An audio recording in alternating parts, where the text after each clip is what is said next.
Forest, next chapter बेटा। Forest वो जगह है जहाँ पे हाई डेंसिटी ऑफ ट्रीज है, एक साथ बहुत सारे ट्रीज ग्रो करते हैं नेचुरली, उस जगह को हम फॉरेस्ट कहते हैं। फॉरेस्ट एक स्पेशल इन्वायरमेंट देता है। ह्यूमन लाइफ जब शुरू हुई, जब हम शुरुआत में थे, तब हम फॉरेस्ट पे डिपेंड करते थे, वहाँ पे हम फूड गैदर करते थे। तो मीन्स कह सकते हैं हम कि अर्ली जब लाइफ शुरू हुई हमारी, अर्ली स्टेजेस के अंदर जब हम थे, तो हम अपनी ज़रूरतों के लिए डिपेंडेंट थे। किस पे? फॉरेस्ट पे। फिर क्या हुआ? ग्रेजुअली धीरे धीरे हमने कल्टीवेशन सीखा, हमने फॉरेस्ट क्लीन किए, जगह वहाँ से साफ की, और क्या शुरू कर दिया बेटा? कल्टीवेशन शुरू कर दिया, प्लांट्स कल्टीवेट करना शुरू कर दिया। अब भी हम हालांकि कल्टीवेशन करते हैं क्रॉप प्लांट्स की, बट फिर भी हम फॉरेस्ट पे डिपेंड करते हैं, क्योंकि फॉरेस्ट से हमें काफ़ी मटेरियल मिलता है बेटा।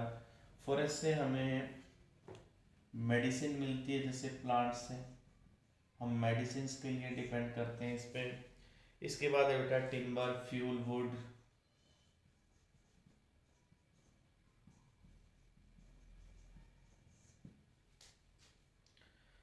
पेपर के लिए, फोडर के लिए आज भी हम फॉरेस्ट के ऊपर डिपेंड करते हैं। लेकिन एक प्रॉब्लम है कि जो एरिया ऑफ फॉरेस्ट है वो बड़ी तेजी से घटता जा रहा है, क्योंकि हमने बहुत ज़्यादा जंगल काट दिए हैं,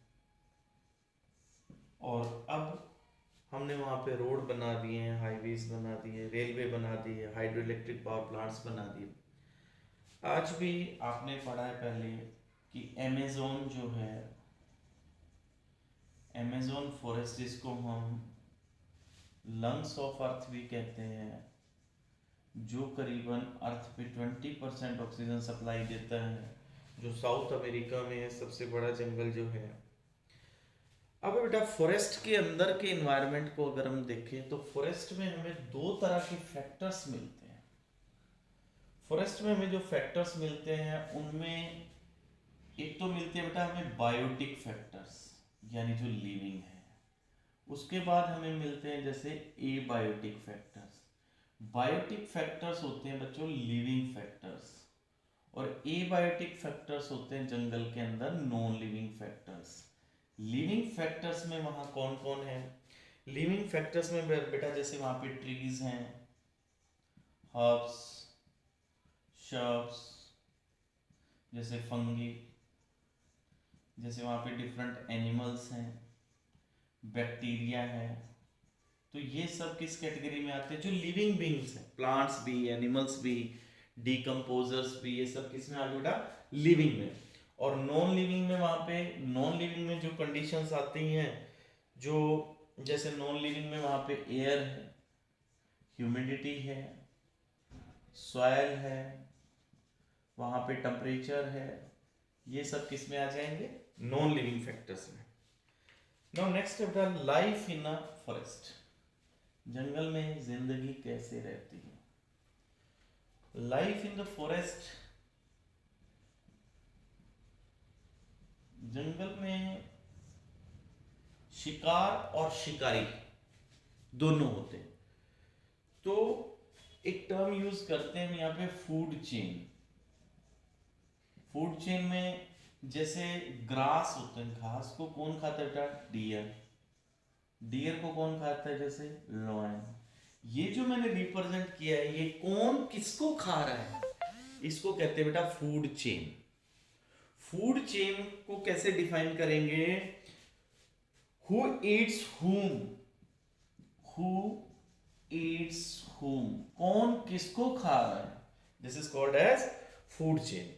अब फूड चेन में, अब जैसे यहाँ पे हमने बनाया जी कि ग्रास से डियर, डियर से लॉयन। अब डियर को जैसे टाइगर भी खा सकता है, तो फूड चेन कनेक्ट होगी ना, एक से ज्यादा ऑप्शन हो गए इधर, तो इसको हम कहते हैं फूड वेब। फूड वेब, जब फूड चेन्स आपस में कनेक्ट हो, interlinked food chains, interlinked food chains, आपस में जुड़ी हुई फूड चेन्स जो है जंगल की, वो बनाती है बेटा फूड वेब। तो फूड वेब से क्या होगा कि डिफरेंट ऑप्शंस हैं, एक ही ऑर्गेनिज्म जो है वो अलग अलग फूड चेन में यूज हो रहा है। जैसे आपकी बुक में दिखा रखा है बेटा, आगे पेज नंबर 2 to 4 पे, तो इसमें आप देख सकते हैं कि फूड वेब है, तो कई फूड चेन्स है जो आपस में इंटरकनेक्टेड है। अब जो फॉरेस्ट है, फॉरेस्ट के अंदर जो फूड चेन चलती है उसमें जैसे सबसे पहले कौन आते हैं, प्रोड्यूसर्स यानी प्लांट्स। प्लांट्स को कौन खाते हैं बेटा, प्लांट्स को खाने वाले कौन है, हर्बीवोर्स। हर्बीवोरस को खाने वाले कौन है, कार्निवोरस। अब क्या ये इतनी कंप्लीट हो जाती है कि प्लांट्स को हर्बीवोर्स खाएंगे, हर्बीवोर्स को कार्निवोर्स खाएंगे, तो क्या इतने में कंप्लीट है, नहीं, इतने में फूड ये कंप्लीट नहीं हुआ, इसके साथ डीकंपोजर्स भी जुड़े हुए हैं।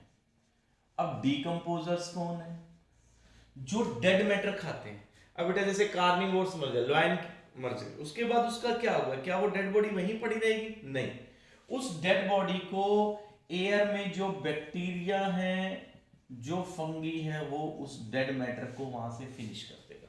डेड प्लांट्स हैं, उन प्लांट्स की बॉडी को जो ईट करेंगे वो कौन है, डीकंपोजर्स, बैक्टीरिया एंड फंगी। इनसे क्या होगा, इनसे जो मटेरियल है, जो मिनरल्स है, जो न्यूट्रिएंट्स हैं, वो फिर से साइकिल में आ जाएगी, वो न्यूट्रिएंट्स फिर से प्लांट्स को मिल जाएगा, प्लांट से फिर से इस चेन में आ जाएगा। तो इसलिए फॉरेस्ट क्या होती है, फॉरेस्ट को हम एक यूनिट मान सकते हैं, that unit is independent unit. आपको जंगल में जाके कुछ नहीं करना, ह्यूमन बीइंग ने क्या करना है, अगर हम नहीं भी जाएं तो भी ये सिस्टम चलता रहेगा। इट मींस वहां पे एनर्जी लॉक हुई, पास हुई आगे फूड चेन्स पे, डेथ के बाद मटेरियल वापस ऐड हुआ और फिर से साइकिल के अंदर एंटर कर गया। तो ये न्यूट्रिएंट साइकिल फॉरेस्ट के अंदर चलती रहेगी कंटिन्यूअसली। मटेरियल लिविंग से नॉन लिविंग में जाएगा बेटा, और नॉन लिविंग से वापस मटेरियल कहां ऐड होगा, लिविंग के अंदर। तो ये साइकिल चलती रहेगी जिससे मटेरियल एक्सचेंज होता रहेगा। इसके बाद बेटा layers of forest, layers of forest. अगर हम फॉरेस्ट में देखें तो कुछ लेयर्स दिखती है हमें, लेयर्स ऑफ फॉरेस्ट। अब जंगल में अगर आप देखो तो आपको 4 लेयर्स दिखती हैं। सबसे नीचे जो ग्राउंड के पास लेयर है उसको बोलते हैं बेटा फॉरेस्ट फ्लोर, फॉरेस्ट फ्लोर। इससे ऊपर हमें मिलती है बेटा under story, under story. Under story से ऊपर हमें मिलेगी कैनोपी, कैनोपी से ऊपर अमरजेंट। तो ये लेयर्स है बेटा, अमरजेंट लेयर अल्टीमेटली। तो फर्स्ट है फॉरेस्ट फ्लोर, सबसे नीचे लेयर्स, सबसे नीचे यहां ग्राउंड के पास क्या मिलेगा, डेड प्लांट्स, लीव्स। तो इस जगह के ऊपर डेड मैटर मिलेगा आपको बेटा। डेड मैटर कौन सा, जैसे इसमें आपको लीव्स मिल जाएंगे, एनिमल्स की बॉडी मिल जाएगी।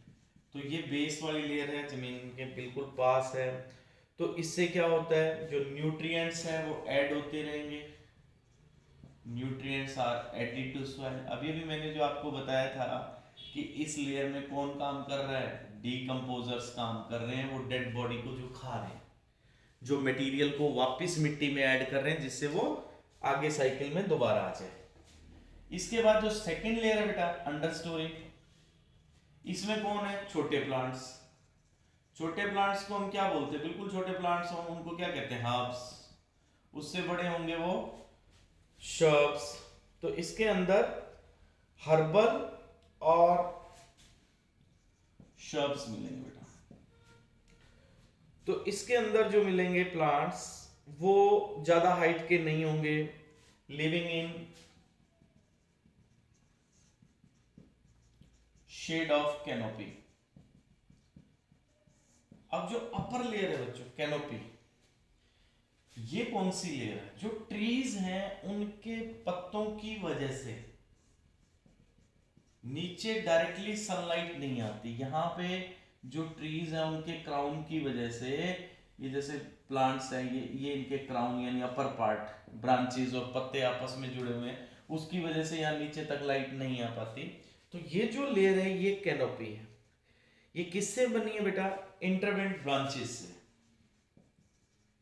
इंटरवेंट ब्रांचेस आपस में जो जुड़ी हुई मिली हुई ब्रांचेस हैं, ट्विग्स हैं और पत्ते हैं जो ट्रीज के, उनकी वजह से। किनके पत्ते हैं? Of tall mature trees. बड़े ट्रीज जो हैं उनके लीव्स की वजह से ऐसा हुआ है।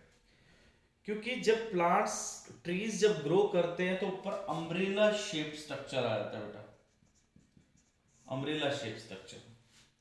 इसके बाद लास्ट है अपर लेयर, वो कौन सी है बेटा? अमर्जेंट लेयर।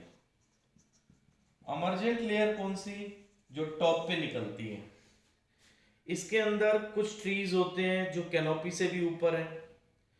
इसमें फ्यू ट्रीज, मैं फिर रिपीट कर रहा हूं बेटा, यहाँ पे तो डेड प्लांट्स, एनिमल्स की बॉडी है, इसके अंदर छोटे प्लांट्स हैं, यहाँ पे बड़े ट्रीज के ब्रांचेस हैं, लीव्स हैं, और ये लास्ट में कुछ ट्रीज ऐसे होते हैं जो इस लेयर में से भी ऊपर तक आ जाते हैं। ये है लेयर्स बेटा। इसके बाद बेटा क्राउन ऑफ ट्रीज। अब क्राउन ऑफ ट्रीज क्या है? क्राउन ऑफ ट्रीज का मतलब शेप जो है प्लांट की, क्राउन ऑफ ट्रीज देखो आप, क्राउन ऑफ ट्रीज, जैसे कोई ट्री ऐसा है, उसके शेप ऐसी दिखती है, ये है बेटा क्राउन। किसी ट्री की जो ब्रांचेस हैं, ट्विग्स हैं, लीव्स हैं, क्राउन ऑफ वुडी प्लांट्स,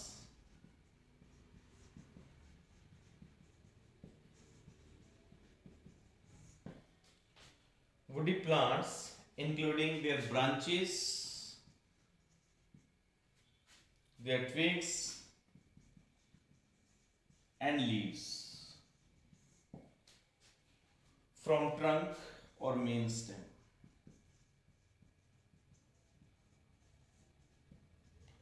तो ऊपर शेप कैसी बना रहे हैं, ऊपर पार्ट कैसा आ रहा है? अब ये कैसी शेप होगी? जो अपर लीव्स हैं, ब्रांचेस हैं, यानी क्राउन कैसा होगा? शेप ऑफ क्राउन डिपेंड करेगा किसके ऊपर बेटा? Location on the earth. वो ट्री कहां का है? इक्वेटर लाइन का है। जैसे फॉर एग्जांपल जो इक्वेटर लाइन पे है, जिनके ऊपर धूप सीधी आती है बेटा, सनलाइट जिनके पास सीधी आती है ऊपर से इक्वेटर लाइन पे, जैसे ये अर्थ है, इस अर्थ की ये इक्वेटर लाइन है, तो इक्वेटर लाइन पे जो ट्रीज होते हैं जिनके नून टाइम में सनलाइट डायरेक्टली ऊपर आती है, इनका फ्लैट क्राउन होता है, they are with flat crown. इसके बाद बेटा नेक्स्ट है जो आर्कटिक सर्कल है, जो पोल के पास है, वहां पे ट्रीज कैसे हैं? वहां पे तो सीधी लाइट कभी आती नहीं है। इनमें कैसा होगा बेटा? कोन शेप्ड, कोन शेप्ड क्राउन मिलेगा आपको। इसके बाद है बेटा ऐसे ट्रीज जैसे पाइन्स जो आर्कटिक में मिलते हैं, उनके लीव्स कैसे होंगे? आर्कटिक रीजन में मिलने वाले प्लांट्स में जो लीव्स होते हैं वो नीडल शेप्ड होते हैं, नीडल शेप्ड लीव्स। उससे क्या होता है? वो अपने कोल्ड ड्राई क्लाइमेट के अंदर अडेप्ट कर सकते हैं। आपकी बुक में पेज नंबर 2 to 6 पे कुछ क्राउन्स की शेप दे रखी है बेटा, आपने इनकी शेप, इनको नोट करना है प्लेन पेज के ऊपर, डायग्राम जितना बन सकता है इनके बनाने हैं आपने। तो अभी अपना ये हाफ चैप्टर हो गया बेटा फॉरेस्ट वाला, पेज नंबर 2 to 7 पे इंपोर्टेंस ऑफ फॉरेस्ट तक हमने कर लिया है। Thank you, have a nice day.